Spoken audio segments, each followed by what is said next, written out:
up to 50% வரை தள்ளுபடி. S, நம்ம பாண்டிச்சேரி நேரு ஸ்ட்ரீட் ரவி கலர்ஸ்ல இப்போ அதிரடியான ஆடி தள்ளுபடி ஸ்டார்ட் ஆயிடுச்சு. ஜஸ்ட் 999க்கு 4 குர்தீஸ் 899 வர்த் உள்ள இந்த ஜிவாமி ஷேப் பேக் இப்போ உங்களுக்காக ஜஸ்ட் 399 தான். 399க்கு 2 லெகின்ஸ், ஆங்கிள் லெகினும் இருக்கு, ஃபுல் லெகினும் இருக்கு. பிராண்டட் இன்னர் வேர்ஸ்ல ஜஸ்ட் 100 and 200 தான். இங்க டி-ஷர்ட், ட்ராக் பேண்ட், ஷார்ட்ஸ் எல்லாம் ஜஸ்ட் 100 to 200 தான். விமென்ஸ்க்கான நைட் ட்ரெஸ், ட்ராக்ஸ் இது எல்லாமே கிளியரன்ஸ் இல்ல ஜஸ்ட் 100 ல 250 வரைக்கும் தாங்க. முக்கியமா நம்ம வீட்டு கிட்ஸ்க்கு கிளியரன்ஸ் இல்ல ஜஸ்ட் 100 ல 200 குள்ளேயே இருக்கு. அது மட்டும் இல்லாம இங்க இருக்கிற A to Z எல்லா கலெக்ஷன்ஸ்க்கும் ஸ்பெஷல் டிஸ்கவுண்ட் இருக்கு. அப்படியே இன்னும் வெயிட் பண்றீங்க? உடனே கிளம்பி நம்ம பாண்டிச்சேரி நேரு ஸ்ட்ரீட் ரவி கலர்ஸ்க்கு வாங்க. அண்ட் மறக்காம இந்த வீடியோவை ஆடி தள்ளுபடியில அசத்தலா ஷாப்பிங் பண்ணணும்னு நினைக்கிற உங்க ஃப்ரெண்ட்ஸ் அண்ட் ஃபேமிலிஸ்க்கு ஷேர் பண்ணிடுங்க.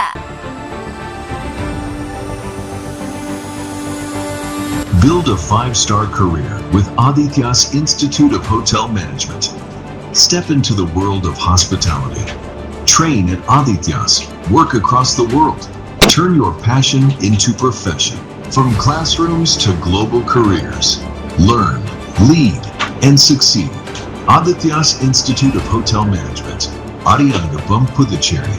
Your passport to a global hospitality career. வணக்கம். முக்கிய செய்திகள். புதுச்சேரியில் போலி மாத்திரை விவகாரத்தில் தனியார் நிறுவனத்தின் மருந்து தயாரிக்கும் உரிமம் தற்காலிக ரத்து. உரிமம் வழங்கும் அதிகாரி அதிரடி உத்தரவு. புதுவை கடற்கரை வியாபாரிகள் காந்தி சிலை முன்பு போராட்டம். முதலமைச்சர் பெயரை பயன்படுத்தி பணம் வசூலிப்பவர்கள் மீது நடவடிக்கை எடுக்க கோரிக்கை. புதுவையில் PRTC ஊழியர்கள் ஆர்ப்பாட்டம். 7வது ஊதிய குழுவை அமல்படுத்த வலியுறுத்தல். புதுச்சேரியை சேர்ந்தவர்களிடம் பழனி, ஸ்ரீரங்கத்தில் தங்கும் விடுதிகளில் முன்பதிவு செய்வதாக கூறி பணம் பறிப்பு. சைபர் கிரைம் காவல்துறையினர் வழக்கு பதிவு செய்து விசாரணை. நம்ம பாண்டிச்சேரிக்கு ரிலையன்ஸ் ஃபேஷன் வேர்ல்ட் வந்தாச்சு. குவாலிட்டியான பிராண்டட் ஆடைகள் கம்மியான விலையில. எங்க தெரியுமா? அண்ணா சாலை ரத்னா தியேட்டர் பக்கத்துல இருக்க நம்ம ரிலையன்ஸ் ஃபேஷன் வேர்ல்ட் தான். இங்க கலெக்ஷன்ஸ் எல்லாமே ட்ரெண்டுக்கு ஏத்த மாதிரி இருக்கு.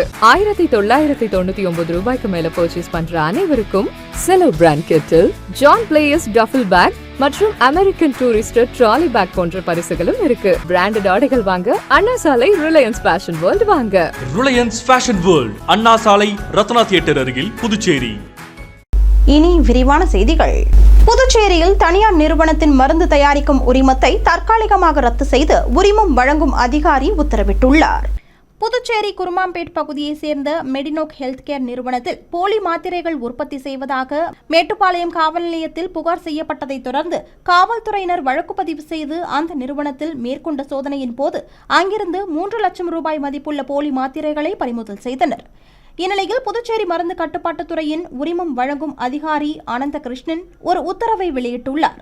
அதன்படி புதுச்சேரி குருமாம்பேட் பகுதியைச் சேர்ந்த மெடினோக் ஹெல்த் கேர் நிறுவனத்தில் போலியான மாத்திரைகள் தயாரித்து விற்பனை செய்வது தெரியவந்ததை அடுத்து இது மருந்துகள் மற்றும் அழகு சாதன பொருட்கள் சட்டத்தின் பிரிவு 17B, பிரிவு 18C மற்றும் செட்டில் M விதிமுறைகளை மீறுவதாகும் என்பதால் நிறுவனம் விளக்கம் அளிக்க வேண்டும் என்று கடந்த 15ஆம் தேதி நோட்டீஸ் வழங்கப்பட்டதாகவும், தொடர்ந்து அந்த நிறுவனம் கடந்த 21ஆம் தேதி விளக்கம் அளித்ததாகவும், ஆனால் அவர்கள் அளித்த விளக்கம் திருப்திகரமாக இல்லை என்பதால் பொதுமக்களின் நலன் கருதி மெடினோக் ஹெல்த் கேர் நிறுவனத்திற்கு வழங்கப்பட்ட உற்பத்தி உரிமங்கள் அடுத்த உத்தரவு வரும் வரை தற்காலிகமாக ரத்து செய்யப்படுவதாக கூறப்பட்டுள்ளது. முதலமைச்சர் பெயரை பயன்படுத்தி பணம் வசூலிப்பவர்கள் மீது நடவடிக்கை எடுக்க வேண்டும் என கடற்கரை வியாபாரிகள் போராட்டத்தில் ஈடுபட்டனர். புதுச்சேரி கடற்கரை சாலையில் உள்ள காந்தி சிலை முன்பு கடற்கரை வியாபாரிகள் தங்களது கடைகளை அமைத்து கவன ஈர்ப்பு போராட்டத்தில் ஈடுபட்டனர். முதலமைச்சரின் பெயரை பயன்படுத்தி சிலர் வியாபாரிகளிடம் சட்டவிரோதமாக பணம் வசூலிப்பதாக குற்றம் சாட்டிய அவர்கள் சம்பந்தப்பட்டவர்கள் மீது உடனடியாக நடவடிக்கை எடுக்க வேண்டும் என்றும் அரசுக்கு கோரிக்கை விடுத்தனர். மேலும் போராட்டத்தில் பேசிய வியாபாரிகள் கடந்த பல ஆண்டுகளாக கடற்கரை பகுதியில் வியாபாரம் செய்து வருவதாகவும், அரசால் ஒதுக்கப்பட்ட இடங்களில் தாங்கள் தொழில் செய்து வருவதாகவும் தெரிவித்தனர். இருப்பினும் சிலர் முதலமைச்சரின் பெயரை கூறி புதிய வியாபாரிகளிடம் பணம் வசூலித்து இடம் ஒதுக்குவதாகவும் இதனால் சட்டப்படி தொழில் செய்து வரும் வியாபாரிகள் பாதிக்கப்படுவதாகவும் அவர்கள் குற்றம் சாட்டினர். எனவே முதலமைச்சரின் பெயரை தவறாக பயன்படுத்தி வியாபாரிகளிடம் பணம் வசூலிப்பவர்கள் மீது உரிய விசாரணை நடத்தி கடும் நடவடிக்கை எடுக்க வேண்டும் என்றும், கடற்கரை பகுதியில் சட்டவிரோதமாக ஆக்கிரமிக்கப்பட்ட இடங்களை அகற்றி ஒழுங்குமுறையுடன் வியாபாரம் செய்ய வழிவகை செய்ய வேண்டும் என்றும் வியாபாரிகள் அரசை வலியுறுத்தியுள்ளனர். பேர் அருண். நான் பீச்சில் ஒரு 30 வருஷமாக கடை வச்சிருக்கிறோம். முதல்ல பார்க்கில் வச்சுருந்தோம், காந்தி திடலில் வச்சுருந்தோம், காந்தி திடலுக்கு பின்னாடி வச்சுருந்தோம். தூய்மை இந்த திட்டத்தின் கீழே இந்த கடை இருக்கக்கூடாதுன்னு சொல்லிட்டு எங்களை அப்புறப்படுத்தி எங்களுக்கு இடம் ஒதுக்கணும். 130 இடம் ஒதுக்குனாங்க. எங்களுக்கு தண்ணீர் வசதி, மின்சார வசதி எதுவுமே இல்லை. அது எங்களுக்கு செஞ்சு தரேன்னு சொல்லிட்டு அந்த இடத்தையும் கட்டை வேலை நடக்கிறதும் மாட்டு இடமா பக்கத்தில் கொடுத்துக்கிறாங்க. பழங்குடியினர் இங்கே கடை போட்டுக்கிறாங்க. ஓரமாக தான் சைடில் போட்டிருப்பாங்க. பழைய ஆள். நாங்கள் எந்த வரைக்கும் தொந்தரவு கொடுத்ததும் கிடையாது. இன்றைக்கி ஒரு 4 தரப்பு காந்தி சிலையை வழியை மறைச்சி ஒரு 80 அடி, இந்த 80 அடியில் வழியை மறைச்சி பொதுமக்களுக்கு இடையூறாக போகிறாங்கன்னு சொல்லிட்டு நான் தொடர்ந்து வழக்கு கொடுத்துன்னு இருக்கிறோம். 2 நாள் சென்று எடுக்கிறாங்க, 2 நாள் மறுபடியும் கடை போட்டுடுறாங்க. இன்றைக்கி மலர்ன்றவங்க என்ன செய்கிறாங்க, பழங்குடியினரை பீச்சில் இடம் தரேன்னு சொல்லிட்டு எல்லாத்தையும் பணம் பெற்று இந்த இடத்துல இடம் கொடுக்குறாங்க. நாங்கள் உள்ள கடை வச்சுக்க ஒரு வழி கூட விட மாட்டுறாங்க. அதுக்கு ஏஐடிஸில் ஒருத்தர் வர்றாரு, இங்கே தான் போடுவாங்க, நீங்கள் எதுவுமே கேட்கக்கூடாது, இதெல்லாம் கமிஷன் தான் கேட்கணுன்றாங்க. வெளியே இருக்கக்கூடாதுன்னு தான் கமிஷன் எங்களுக்கு மாற்று இடமா உள்ளே கொடுத்தாங்க. பணம் பெற்று கடை போட சொல்லுது அவங்களுக்கு யாரு? எல்லாத்தையுமே பணம் பெற்றதுக்கு ஆதாரத்தோடு இதில் இருக்குது. எல்லாத்தையுமே நரிக்கு படிப்பறிவு இல்லை. அவங்கள்ட்ட எல்லாமே ஃபைல் அப்ளிகேஷன் கொடுக்கறதுக்கு 350 ரூபா காசு வைக்கணும் அங்கே அவங்களுக்கு. அது அவங்களுக்கு இல்லை. சந்தா என்றது ஒரு சின்ன பேப்பரில் எழுதி தரது. சந்தா வாங்கலை. ஆதார் கார்டுக்குள்ள 350 ரூபா காசு வச்சு முன்னாடியே ஒரு வீடியோ போட்டோம். தொடர்ச்சி தான் பண்ணுகிறாங்க. சாலை ஓரத்தில் எல்லாத்தையுமே காசை வாங்கின்னு கடை போடுறாங்க. பழங்குடியினருக்கு நம்ம பாதுகாப்பாக இருக்கிறோன்னு சொல்லிட்டு அவங்க திசை திருப்புறாங்க. அவங்க பணம் பெற முடியாது. நம்ம விழிப்புணர்வு கொடுக்குறோம் அவங்களுக்கு. பழங்குடியினர்கிட்ட காசு கொடுக்காதீங்க, கடை போடுறது காசு கிடையாது, இது நம்மளோட இடம், நீங்கள் கடை போடுங்கன்னு சொல்கிறோம். ஆனால் அவங்க பணம் தான் குறிக்கோள்னு சொல்லிட்டு அவங்க இட்டுன்னு வியாபாரிகளுக்கு எதிராக திசை திருப்புறாங்க. பழங்குடியினர் நாங்கள் யாரும் கடை போட வேணாம்னு சொல்ல, வழியை மறைக்காமல் அவங்களுக்கு இடம் ஒதுக்கணும்னு சொல்லி தான் சொல்கிறோம். யார் வியாபாரத்தின் நோக்கம் எங்களுக்கு வியாபாரிகள் கிடையாது. அவங்களும் பழைக்கணும், நாங்களும் பழைக்கணும். எங்களுக்கு இந்த கிரவுண்டை காலி பண்ணி கொடுங்கன்னு சொல்லிட்டு கமிஷனர்கிட்ட 10ஆம் தேதியே மனு கொடுத்தோம். 2 நாளில் கிளியர் பண்ணி தரேன்னு சொன்னாங்க. 2 வாரம் ஆயிடுச்சு. எந்த ஒரு வழியும் எங்களுக்கு செஞ்சு தரல. 7வது ஊதிய குழுவை அமல்படுத்த வேண்டும் உட்பட பல்வேறு கோரிக்கைகளை வலியுறுத்தி பிஆர்டிசி ஊழியர்கள் ஆர்ப்பாட்டத்தில் ஈடுபட்டனர். புதுவை சாலை போக்குவரத்து கழக பணிமனை ஊழியர்கள் சங்கம் மற்றும் தினக்கூலி ஒப்பந்த ஊழியர்கள் பிஆர்டிசி ஊழியர்களுக்கு 7வது ஊதிய குழுவை அமல்படுத்த வேண்டும் என்பது உட்பட பல்வேறு கோரிக்கைகளை வலியுறுத்தி ஆர்ப்பாட்டத்தில் ஈடுபட்டனர். இந்த ஆர்ப்பாட்டத்திற்கு சங்க தலைவர் மணிகண்டன் தலைமை தாங்கினார். மேலும் செயலாளர் ஞானவேல் முன்னிலை வகித்தார். மேலும் இந்த ஆர்ப்பாட்டத்தில் 50க்கும் மேற்பட்ட பிஆர்டிசி ஊழியர்கள் கலந்து கொண்டு கண்டன கோஷங்களை எழுப்பினர். அனைத்து ஊழியர்களுக்கும் இன்சூரன்ஸ் திட்டத்தை பிஆர்டிசி நிர்வாகமே வழங்கிட. பழனி, ஸ்ரீரங்கம் போன்ற பிரசித்தி பெற்ற கோவில்களுக்கு செல்பவர்களுக்கு தங்கும் விடுதிகளில் முன்பதிவு செய்வதாக கூறி பண மோசடி நடந்துள்ளது குறித்து சைபர் கிரைம் காவல்துறையினர் விசாரணை நடத்தி வருகின்றனர். புதுச்சேரியை சேர்ந்த ஒருவர் ஆன்லைன் மூலம் பழனியில் உள்ள தங்கும் விடுதியில் அறை முன்பதிவு செய்தார். பின்னர் முன்பதிவு செய்த தேதியை மாற்றம் செய்ய வாடிக்கையாளர் எண்ணை தொடர்பு கொண்டு பேசியுள்ளார். அப்போது அவர் கூறியபடி மாற்றமும் செய்ய முயன்றார். உடனே அவரது கிரெடிட் கார்டில் இருந்து 30,000 ரூபாய் எடுக்கப்பட்டது. இதேபோல் லாஸ்பேட்டையை சேர்ந்த ஒருவர் ஸ்ரீரங்கத்தில் தங்கும் அறை குறித்து ஆன்லைனில் தேடிய போது அவரை தொடர்பு கொண்ட மர்ம நபர் அறை முன்பதிவு செய்வதற்காக 2,000 ரூபாய் செலுத்த வேண்டும் என்று தெரிவித்துள்ளார். அதன்படி அவர் பணத்தை செலுத்திய பிறகு எந்த தகவலும் வரவில்லை என்பதால் தான் ஏமாற்றப்பட்டதை உணர்ந்துள்ளார்.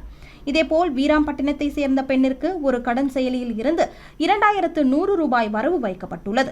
பின்னர் மர்ம நபர் ஒருவர் பணத்தை திரும்ப செலுத்துமாறு கூறியதோடு அதனை செலுத்திய பிறகும் மேலும் பணம் தர வேண்டும், இல்லை என்றால் மார்பிங் செய்து படத்தை வெளியிடுவதாக மிரட்டி 3,500 ரூபாயை பறித்துள்ளார். இதேபோல் சுள்ளியாங்குப்பத்தை சேர்ந்த ஒருவர் ஆன்லைனில் பகுதி நேர வேலைக்காக ஆசைப்பட்டு 8,000 ரூபாயை இழந்துள்ளார்.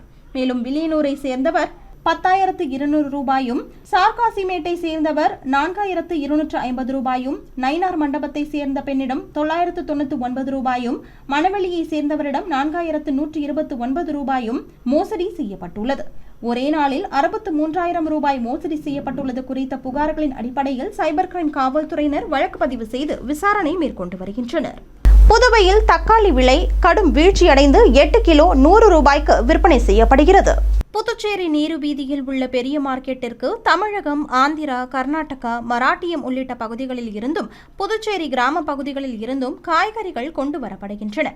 தற்போது வரத்து அதிகமாக இருப்பதால் புதுவையில் ஒரு சில காய்கறிகளின் விலை கடும் வீழ்ச்சியடைந்துள்ளது. அதன்படி தக்காளி 8 கிலோ 100 ரூபாய்க்கு விற்பனை செய்யப்படுகிறது. அதாவது கிலோ 12 ரூபாய் 50 காசுகளுக்கு விற்பனையாகிறது. இதனால் பொதுமக்கள் மகிழ்ச்சி அடைந்துள்ளனர். ஆனால் மறுபுறம் தக்காளி விலை கடும் வீழ்ச்சி அடைந்துள்ளதாகவும் தக்காளியை பொறுத்தவரை பறிக்கும் கூலி கூட கிடைப்பது இல்லை என விவசாயிகள் வேதனை தெரிவித்துள்ளனர். டெல்லி நீட் போராட்டம் முடிவுக்கு வர வேண்டி மகிழா காங்கிரஸ் நிர்வாகி புதுச்சேரி கடற்கரை காந்தி சிலை முன்பு தனியாக பிரார்த்தனை மேற்கொண்டார். புதுச்சேரி மாநில மகிழா காங்கிரசின் மாநில செயலாளர் சிலோச்சனா டெல்லியில் நடைபெற்று வரும் நீட் தேர்வு தொடர்பான போராட்டங்கள் மற்றும் ஆர்ப்பாட்டங்கள் அமைதியான முறையில் முடிவுக்கு வந்து மாணவர்களுக்கு நீதி கிடைக்க வேண்டி புதுச்சேரி கடற்கரையில் உள்ள மகாத்மா காந்தி சிலை முன்பு தனியாக பிரார்த்தனை மேற்கொண்டார். இதுகுறித்து செய்தியாளர்களிடம் கூறிய அவர், இந்தியா முழுவதும் நீட் தேர்வு, வினாத்தாள் கசிவு உள்ளிட்ட விவகாரங்களை தொடர்ந்து மாணவர்கள் நடத்தி வரும் அகிம்சை மற்றும் அறவழி போராட்டங்களை அனைவரும் கவனித்து வருவதாகவும், போராட்டங்களில் காயமடைந்த மாணவர்களுக்கு உரிய நீதி கிடைக்க வேண்டும் என்றும், தங்கள் பிள்ளைகளை கடின உழைப்பால் படிக்க வைத்த பெற்றோரின் எதிர்பார்ப்புகளுக்கும் நியாயம் கிடைக்க வேண்டும் என்று வலியுறுத்தினார். இதற்காக அகிம்சையின் அடையாளமான மகாத்மா காந்தியின் கொள்கைகளை நினைவு கூறும் வகையில் புதுச்சேரி கடற்கரை காந்தி சிலை முன்பு தனியாக பிரார்த்தனை செய்து டெல்லியில் நடைபெற்று வரும் போராட்டங்களுக்கு விரைவில் தீர்வு கிடைக்க வேண்டும் என இறைவனை வேண்டிக் கொண்டதாக அவர் தெரிவித்தார். வணக்கம். புதுச்சேரி மாநில மகிழா காங்கிரசின் மாநில செயலாளர் சுலோச்சனா. கடந்த சில தினங்களாக இந்தியாவில் நடைபெற்று கொண்டிருக்கும் நீட் தேர்வு, வினாத்தாள் கசிவு, இதற்கு எதிரான அகிம்சை போராட்டம், அறவழி போராட்டம், இதையெல்லாம் பார்த்துட்ருப்பீங்க. மிக விரைவில் அதற்கான தீர்வு கிடைக்கணும். நேற்றைய அகிம்சை வழி போராட்டத்தில் ரத்தம் சிந்திய மாணவர்களுக்கு நியாயம் கிடைக்கணும். அது மட்டும் இல்லாமல் கஷ்டப்பட்டு இரத்தத்தை வேர்வையாக சிந்தி படிக்க வைத்த பெற்றோர்களுக்கு நியாயம் கிடைக்கணும். இந்திய மக்களுக்கு ஒரு நல்ல ஆட்சி கிடைக்கணும்னு காங்கிரஸ் பேரியக்கத்தின் அகிம்சை மூர்த்தியான காந்தியடிகள் அவர்களிடம் பிரார்த்தனை செய்து கொண்டிருக்கிறேன். புதுச்சேரி நகராட்சிக்குட்பட்ட முதலியார்பேட்டையில் நவீன வசதிகளுடன் புனரமைக்கப்பட்ட எரிவாயு தகன மேடை தற்போது பயன்பாட்டிற்கு வந்துள்ளது. புதுச்சேரி நகராட்சிக்குட்பட்ட முதலியார்பேட்டை, நயினார் மண்டபம், உழந்தை கீரபாளையம் ஆகிய பகுதிகளுக்கான மயானம் ஒன்று முதலியார்பேட்டை வசந்தம் நகருக்கு அருகில் உள்ளது. இந்த மயானத்தில் ஸ்மார்ட் சிட்டி திட்டத்தின் கீழ் 3,15,00,000 ரூபாய் செலவில் எரிவாயு தகன மையம், எரியூட்டும் கருவிகள் பொருத்தும் பணி நிறைவு பெற்று தற்போது பயன்பாட்டிற்கு வந்துள்ளது. இங்கு எரியூட்டும் தகன மேடை, காத்திருப்பு தகன மேடைகள் 2, காத்திருப்பு கூடம், கழிவறை மற்றும் குளியல் அறைகள், பாதுகாவலர் அறை, சிலிண்டர் பாதுகாப்பு அறை, ஜெனரேட்டர், 100 அடி உயர புகைப்போக்கி அமைக்கப்பட்டுள்ளது. மேலும் பொதுமக்கள் இதனை பயன்படுத்திக் கொள்ளலாம் என்று தெரிவிக்கப்பட்டுள்ள நிலையில் ஒரு பிணத்தை எரிக்க 4,000 ரூபாய் கட்டணம் நிர்ணயிக்கப்பட்டுள்ளது. இதற்காக முதலியார்பேட்டை சுகாதார ஆய்வாளரை தொடர்பு கொண்டு அனுமதி பெற்றுக் கொள்ளலாம் என்று புதுச்சேரி நகராட்சி ஆணையர் ஸ்ரீஜித் தெரிவித்துள்ளார். புதுவை சாரம் பகுதியில் உள்ள தொடக்க பள்ளியில் ஆய்வு மேற்கொண்ட லட்சி ஜனநாயக கட்சி தலைவரும் காமராஜர் நகர் தொகுதி சட்டமன்ற உறுப்பினருமான ஜோஸ் சார்லஸ் மார்டின் புதிதாக சுத்திகரிக்கப்பட்ட குடிநீர் எந்திரத்தை மாணவர்கள் பயன்பாட்டிற்கு வழங்கினார். புதுவை காமராஜர் நகர் தொகுதியில் உள்ள சாரம் தொடக்கப்பள்ளியில் லட்சி ஜனநாயக கட்சியின் தலைவரும் காமராஜ் நகர் தொகுதி சட்டமன்ற உறுப்பினருமான ஜோஸ் சார்லஸ் மார்டின் ஆய்வு மேற்கொண்டார்.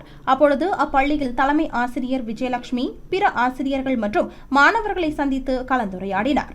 அப்போது சுத்திகரிக்கப்பட்ட குடிநீர் எந்திரம் பழுதாகிவிட்டதாக அவர்கள் தெரிவித்ததை அடுத்து லட்சி ஜனநாயக கட்சியின் தலைவரும் காமராஜ் நகர் தொகுதி சட்டமன்ற உறுப்பினருமான சார்லஸ் மார்டின் 200க்கும் மேற்பட்ட குழந்தைகள் பருகும் வகையில் சுத்திகரிக்கப்பட்ட புதிய குடிநீர் எந்திரத்தை பொருத்த உடனடியாக ஏற்பாடு செய்தார். அதனைத் தொடர்ந்து புதிய குடிநீர் எந்திரத்தில் இருந்து தண்ணீர் பருகிய குழந்தைகள் மிகவும் மகிழ்ச்சி அடைந்தனர். மேலும் குறைகளை கேட்டு அதனை உடனடியாக நிவர்த்தி செய்த லட்சிய ஜனநாயக கட்சியின் தலைவரும் காமராஜ் நகர் தொகுதி சட்டமன்ற உறுப்பினருமான ஜோஸ் சார்லஸ் மார்டினுக்கு அப்பள்ளி தலைமை ஆசிரியர், பிற ஆசிரியர்கள் மற்றும் மாணவர்களும் நன்றி தெரிவித்தனர். நான் சாரம் தொடக்கப்பள்ளியிலேருந்து ஹெச்எம் பேசுகிறேன். இந்த தொகுதியோடைய எம்எல்ஏ ஸ்கூலுக்கு ஒரு தடவை வந்தாங்க, விசிட் பண்ணாங்க. அப்போ நாங்கள் கொஞ்சம் சில இதெல்லாம் சொல்லியிருந்தோம். அவங்ககிட்ட குறைகள் என்னென்ன ஸ்கூலில் இருக்குது, அதை கொஞ்சம் நிவர்த்தி பண்ணுங்கன்னு சொல்லிட்டு சார்கிட்ட கேட்டிருந்தோம். இப்போ முக்கியமானது என்னென்னா பசங்களுக்கு ஆரோ வாட்டர் வந்து நாங்கள் ஃபிட் பண்ணது வீணாக போயிடுச்சு. இப்போ திருப்பி சார்ட்ட சொன்ன உடனே துரிதமாக செயல்பட்டு ஒரு 200 பிள்ளைங்க குடிக்கிற அளவுக்கு நல்ல பெரிய ஆரோ வாட்டர் வந்து சிஸ்டத்தை உடனடியாக நமக்கு வந்து ஏற்படுத்தி கொடுத்தாரு. அதனால் பசங்க எல்லாருக்குமே இப்போ யூஸ்ஃபுல்லாக இருக்குது. நல்லா தண்ணி குடித்து என்ஜாய் பண்ணுறாங்க இப்போ நல்லா பிள்ளைங்களுக்கு. அதனால் நான் வந்து தொகுதி எம்எல்ஏவான திரு சார்லஸ் மார்ட்டின் ஐயா அவர்களுக்கும் டீச்சர் சார்பாகவும் என்னுடைய சார்பாகவும் பள்ளியின் சார்பாகவும் இங்கே ஊழியர்கள் சார்பாகவும் என்னுடைய நன்றியை தெரிவித்துக் கொள்கிறேன். நன்றி, வணக்கம். இதனைத் தொடர்ந்து புதுச்சேரி காமராஜ் நகர் தொகுதியில் உள்ள நடுத்தெரு புதுசாரம் பகுதியில் தமிழ்செல்வம் என்பவர் மூளைவாதம் நோயால் பாதிக்கப்பட்டு உறுப்புகள் செயல் இழந்ததால் ஏழ்மை நிலையில் வாடும் அவரது குடும்பத்தினரால் அவருக்கு போதுமான வசதி செய்து தர இயலாததால் அவர்கள் லட்சிய ஜனநாயக கட்சியின் தலைவரும் காமராஜ் நகர் தொகுதி சட்டமன்ற உறுப்பினருமான ஜோஸ் சார்லஸ் மார்ட்டினை நாடி உதவி கோரினர். அவர்களது நிலைமையை கேட்டறிந்த சட்டமன்ற உறுப்பினர் ஜோஸ் சார்லஸ் மார்ட்டின் உடனடியாக பாதிக்கப்பட்டவருக்கு மருத்துவ கட்டில் வழங்கி உதவினார். இதையடுத்து அவரது குடும்பத்தினர் சட்டமன்ற உறுப்பினருக்கு நெகிழ்ச்சியுடன் நன்றி தெரிவித்தனர். இந்த நிகழ்வின் போது லட்சிய ஜனநாயக கட்சியின் பொதுச் செயலாளர் டாக்டர் துரைசாமி, சாரம் பூத் தலைவர் சுகுமாரன் ஆகியோர் உடனிருந்தனர். எங்கள் பேர் பூரணி, தம்பி பேர் தமிழ். சார் வந்தார், எலெக்ஷன் அப்போ வந்தார், திருப்பியும் வந்தாங்க நன்றி சொல்ல. அப்போ வர்றப்ப தம்பியை பார்த்தாங்க, என்ன ஹெல்ப் வேணும்னு கேட்டாங்க. நாங்கள் சொன்னோம் கட்டில் வேணும்னு சொன்னோம். சரின்னு உடனே சுகுமார்கிட்ட சொல்லி சுகுமார் உடனே ஏற்பாடு பண்ணி எங்களுக்கு சார்கிட்ட சொல்லி வாங்கிட்டாங்க. ஸோ சார்லஸ் அவர்களுக்கு ரொம்ப நன்றி. புதுச்சேரி அரசு துறைகளில் 13 இளநிலை எழுத்தர்கள் இடமாற்றம் செய்து அரசு சார்பு செயலாளர் உத்தரவிட்டுள்ளார். காரைக்கால் மகளிர் மற்றும் குழந்தைகள் மேம்பாட்டுத் துறையில் பணி செய்யும் இளநிலை எழுத்தர் மணிகண்டன் புதுச்சேரி இந்து அறநிலையத்துறைக்கும், காரைக்கால் நகர் மற்றும் கிராம அமைப்புத்துறை சந்துரு புதுச்சேரி தலைமை செயலகத்திற்கும், காரைக்கால் வணிக வரித்துறை ஐயப்பன் தொழிலாளர் துறைக்கும் இடமாற்றம் செய்யப்பட்டுள்ளனர். இதேபோல் காரைக்கால் துணை ஆட்சியர் அலுவலகம், சுகாதாரத்துறை, வணிக வரித்துறை, துறைமுகத்துறை உள்ளிட்ட பல்வேறு துறைகளில் பணிபுரியும் இளநிலை எழுத்தர்கள் 13 பேர் இடமாற்றம் செய்யப்பட்டுள்ளதாகவும் இதற்கான உத்தரவை அரசு சார்பு செயலாளர் முருகேசன் பிறப்பித்துள்ளார். டெல்லியில் நடைபெறும் போராட்டத்தில் மாணவர்கள் என்ற போர்வையில் சமூக விரோதிகள் புகுந்து நாட்டின் வளர்ச்சிக்கும் நலனுக்கும் எதிராக குழப்பத்தை ஏற்படுத்துவதை ஏற்றுக்கொள்ள முடியாது என லட்சிய ஜனநாயக கட்சி தலைவரும் சட்டமன்ற உறுப்பினருமான ஜோஸ் சார்லஸ் மார்ட்டின் கண்டனம் தெரிவித்துள்ளார். டெல்லியில் நீட் தேர்வு குளறுபடிக்கு கண்டனம் தெரிவித்து கரப்பான்பூச்சி ஜனதா கட்சியினருக்கு ஆதரவாக மாணவர் அமைப்பினர் போராட்டத்தில் ஈடுபட்டு வருகின்றனர். இந்நிலையில் இதுகுறித்து செய்திக்குறிப்பு வெளியிட்டுள்ள லட்சிய ஜனநாயக கட்சி தலைவரும் காமராஜர் நகர் தொகுதி சட்டமன்ற உறுப்பினருமான ஜோஸ் சார்லஸ் மார்ட்டின், இந்தியாவின் ஒற்றுமை, அமைதி மற்றும் வளர்ச்சிக்கு எதிராகவும் மத்திய அரசுக்கு எதிராகவும் தொடர்ந்து தவறான குற்றச்சாட்டுகளை முன்வைத்து மக்களை தூண்டி போராட்டங்களை நடத்தி நாட்டின் முன்னேற்றத்திற்கு தடையாக செயல்பட்ட கரப்பான்பூச்சி ஜனதா கட்சியின் போராட்டத்தின் போது சில சமூக விரோதிகள் ஊடுருவி சட்டம் ஒழுங்கை சீர்குலைக்கும் செயல்களில் ஈடுபட்டவர்களின் செயல்களை தான் வன்மையாக கண்டிப்பதாகவும், கருத்து வேறுபாடுகளை ஜனநாயக ரீதியில் வெளிப்படுத்துவது அனைவருக்கும் உரிமை, ஆனால் நாட்டின் நலனுக்கும் வளர்ச்சிக்கும் எதிராக வெறுப்பையும் குழப்பத்தையும் ஏற்படுத்தும் நடவடிக்கைகள் ஒருபோதும் ஏற்றுக்கொள்ள முடியாது என்று தெரிவித்துள்ளார். மேலும் இந்திய ஜனநாயகத்தின் ஆக உயரிய புனிதமான அடையாளமாக விளங்குவது நமது நாட்டின் நாடாளுமன்றமாகும் என்பதால் அத்தகைய மதிப்புமிக்க அந்த பகுதிக்குள் சட்டவிரோதமாக நுழைய முயற்சிப்பது என்பது ஒட்டுமொத்த ஜனநாயக அமைப்பையும் கேலி கூத்தாகும் செயல் என்றும், மேலும் மாணவர்கள் என்ற போர்வையின் நடுவே சில சமூக விரோதிகள் புகுந்துள்ளனர் என்றும், நாடாளுமன்றத்தின் பாதுகாப்பு பணியில் ஈடுபட்டிருந்த காவல்துறை அதிகாரிகளை வன்மமாக தாக்கியுள்ள செயலை எந்த ஒரு பொது சமூகமும் ஏற்றுக்கொள்ளாது என்றும் தெரிவித்துள்ள அவர், சட்டத்தையும் ஒழுங்கையும் நிலைநாட்டும் காவலர்கள் மீதான இந்த தாக்குதல் வன்மையாக கண்டிக்கத்தக்கது என்று தெரிவித்துள்ளார். இனி வருவது புதுவையில் இன்றைய தங்கம் மற்றும் வெள்ளி விலை நிலவரம். இன்றைய தங்கம் வெள்ளி விலை விவரம். புதுவையில் இன்றைய தங்கம் வெள்ளி விலை விவரம் வழங்குபவர்கள் முத்து கோல்ட் ஹவுஸ், பாண்டிச்சேரி. தங்கம் 1 கிராம் 13,500 ரூபாய். இன்றைய தங்கம் வெள்ளி விலை விவரம். வெள்ளி 10 கிராம் 2,390 ரூபாய். இத்துடன் ஏஎம்என் செய்திகள் நிறைவடைந்தன. வணக்கம். புதுச்சேரி உங்கள் ஏஎம்என் டிவி செய்திகளை யூடியூபில் உடனுக்குடன் காண ஏஎம்என் டிவி பாண்டிச்சேரி சேனலை சப்ஸ்கிரைப் செய்யுங்கள். பெல் பட்டனை மறக்காமல் கிளிக் செய்யுங்கள்.